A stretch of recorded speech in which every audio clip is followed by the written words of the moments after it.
Class twelfth. Next derivation है अपने पास में electric field intensity due to a continuous charge distribution.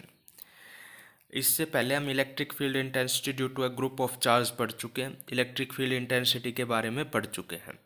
देखो, सबसे पहले इस चीज़ को पढ़ने के लिए, इलेक्ट्रिक फील्ड इंटेंसिटी को पढ़ने के लिए, ठीक है, हमें एक चीज़ और पता होनी चाहिए। कंटिन्यूस चार्ज डिस्ट्रीब्यूशन से पहले वो चीज़ आती है हमारे पास में, क्या?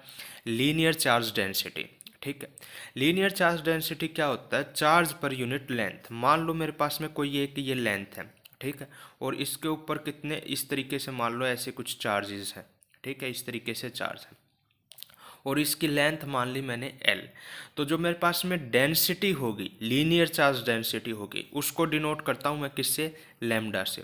और वो किस तरीके से दी जाएगी? That is charge per unit length. मतलब मान लो चार्ज कितना था? Q था, तो that is Q upon L। ठीक है, ये मेरे पास में है लीनियर चार्ज डेंसिटी। अब लेट अस कंसीडर, मैं एक इसका स्मॉल पार्ट ले लूँ, ये एक छोटा सा हिस्सा ले लूँ, ठीक है, स्मॉल पार्ट। लेंथ आ गई इसकी, मान लिया DL, ठीक है, छोटी सी लेंथ, और इसके ऊपर चार्ज भी कितना है? DQ। ठीक है, तो मेरे पास में जो लेंथ लीनियर चार्ज डेंसिटी आएगी इस स्मॉल पॉइंट के लिए, उसको हम लिख सकता हूँ दैट इज DQ अपॉन में क्या? DL। ठीक, अब मेरे पास में देखो डेरिवेशन क्या कहता है, electric field intensity due to continuous charge distribution. ठीक है, तो देखो एक तो प्रोसेस हो गया मेरे पास में, जब मेरे पास में लेंथ के ऊपर कंटिन्यूअस चार्ज डिस्ट्रीब्यूशन है, ठीक है, कंटिन्यूअसली इसके ऊपर क्या है? चार्ज है। ऐसे हमने फर्स्ट, इस चैप्टर की फर्स्ट यूनिट के चैप्टर के फर्स्ट चैप्टर में हमने पढ़ा था, तीन टाइप की डेंसिटीज पढ़ी थी, linear charge density, surface charge density और वॉल्यूम चार्ज डेंसिटी।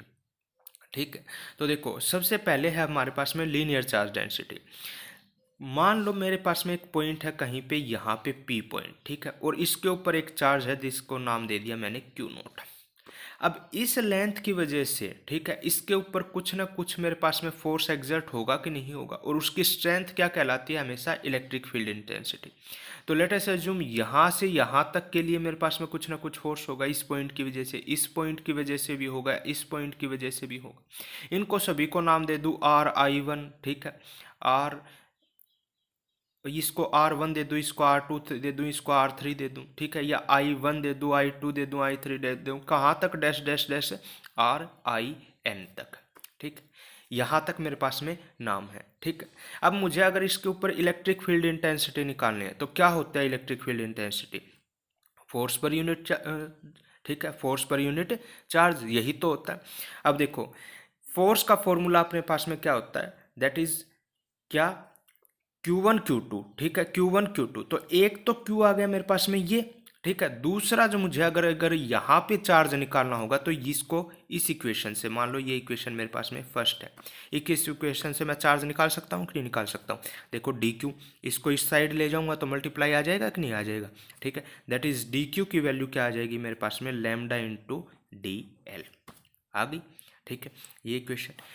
तो फर्स्ट तो चार्ज आ गया Q0 जो मेरे पास में टेस्ट चार्ज है, सोर्स चार्ज ये आ गया लैम्डा इंटू DL।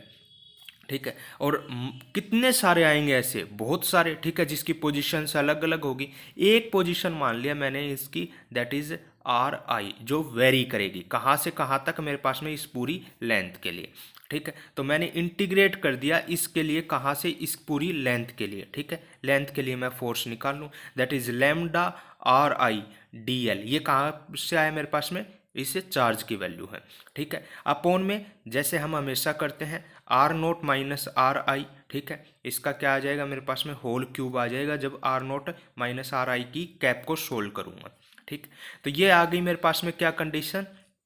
फोर्स आ गया। अब इलेक्ट्रिक फील्ड इंटेंसिटी क्या होती है? Force per unit charge. ठीक, फोर्स पर यूनिट चार्ज। इस इक्वेशन को अगर मैं सेकंड नाम दूं और इस इक्वेशन को अगर नाम देता हूं मैं थर्ड, ठीक, अगर मैं सेकंड की वैल्यू किसके अंदर में पुटअप करूं? थर्ड के अंदर में पुटअप करूं, तो देखो Q0 से तो Q0 उड़ जाएगा, चार्ज से चार्ज हट जाएगा, that is electric field intensity क्या आ जाएगा? 1/4πε0। ठीक है, इंटीग्रेट कर दूंगा कहाँ तक? लेंथ L तक। क्या वैल्यू आ गई मेरे पास में? लैम्डा RI वेक्टर, ठीक, इंटू DL अपॉन में क्या? R0 vector minus RI vector कि होल क्यूब इंटू में R not vector minus R I vector. ठीक, ये वैल्यू आ गई मेरे पास में इलेक्ट्रिक फील्ड इंटेंसिटी की। ठीक, ये किसके लिए आई है मेरे पास में, जब मेरे पास में एक लेंथ के लिए थी। ठीक है, लीनियर चार्ज डेंसिटी की वजह से। इसी प्रकार से जब हम किसके लिए करेंगे, सरफेस के लिए करेंगे। ठीक है, उसी प्रकार हम वॉल्यूम के लिए करेंगे। तो देखो सरफेस के लिए क्या फॉर्मूला होता था हमारे पास में, दैट इज किससे डिनोट करते थे हम, सिग्मा से, दैट इज सिग्मा से। सरफेस का एग्जाम्पल, जैसे मान लो मेरे पास में कोई एक ये इस तरीके से, ठीक है, इस सरफेस के ऊपर कितने चार्ज है मेरे पास में, कंटिन्यूसली चार्ज डिस्ट्रीब्यूट है। तो क्या होगा इसका formula, charge per unit surface, that is charge मान लो Q है और सरफेस क्या मान लिया मैंने, S है। ऐसे ही एक स्मॉल सेक्शन लूंगा तो क्या आ जाएगा सिग्मा की value, that is DQ upon में क्या, डेल S। ठीक, तो यहाँ से DQ की वैल्यू निकल जाएगी, इसी प्रकार वॉल्यूम की निकल जाएगी। तो आपके लिए होमवर्क है, जैसे मैंने इसको किया है इसी प्रकार आप कैसे को करेंगे, दैट इज सरफेस के लिए भी और किसके लिए भी, वॉल्यूम के लिए भी।